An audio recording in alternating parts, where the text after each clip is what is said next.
For the purpose of the recording, could you identify yourself? D.I. Harrison, Professional Standards. Dear Swain, I would remind you that you're still under caution. Following the murder of Joel Deering, a search was conducted in your local area. In the course of this, a can of CS spray was found in a hedge, along with a murder weapon. The serial number of this CS spray indicated it was issued to you. How do you account for that?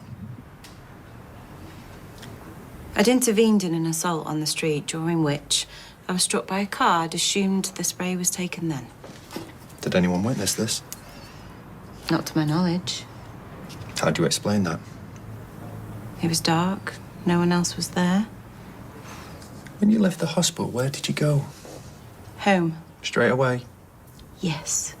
Anyone vouch for that? No idea. You'd need to check.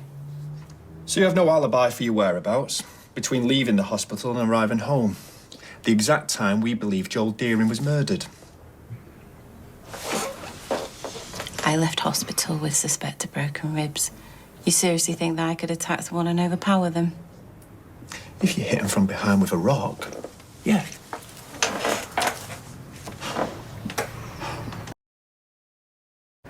So according to you, I went to the hospital, got treated for my injuries, then I went looking for Joel, hit him over the head with a rock before I disposed of his body. Yeah, it's a bit far-fetched, isn't it? Well, not as far-fetched as being run over without a single witness, then conveniently losing your CS spray. Well, and that's it? That's your only evidence? The CS spray links you to the murder weapon. I'd say that's more than enough.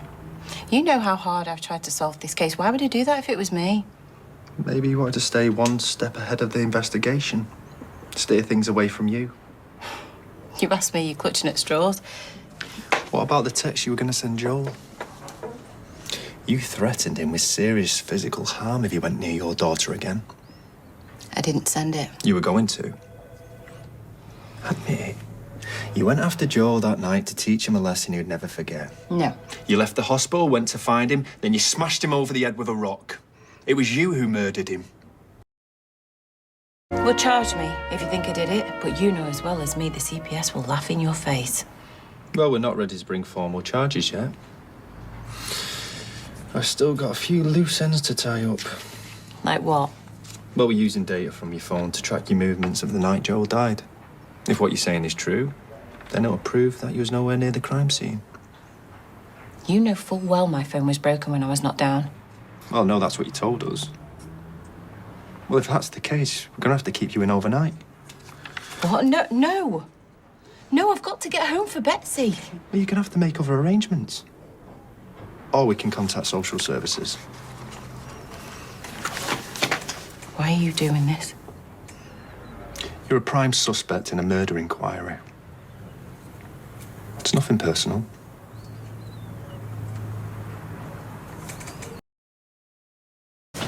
Hey, do you want to tell me what that was about?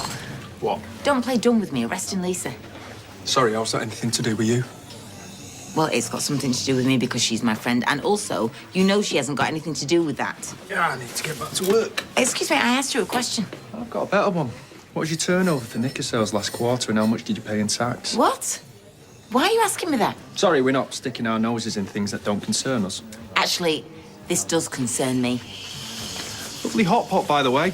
At least tell me when you're going to let her out. Cheers.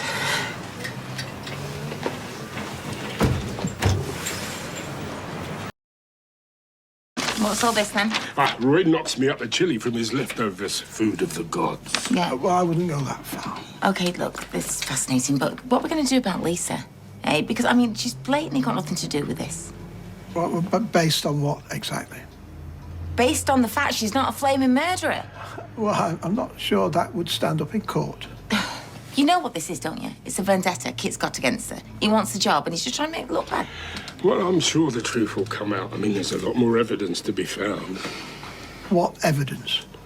Well, for a start, there's the suitcase Joel had on him the night he was murdered. Dee Dee reckons the killer must have gone off with it.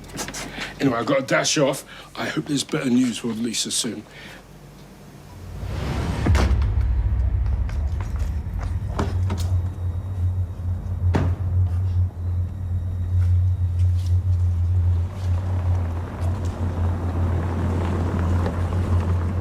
You off on your holidays?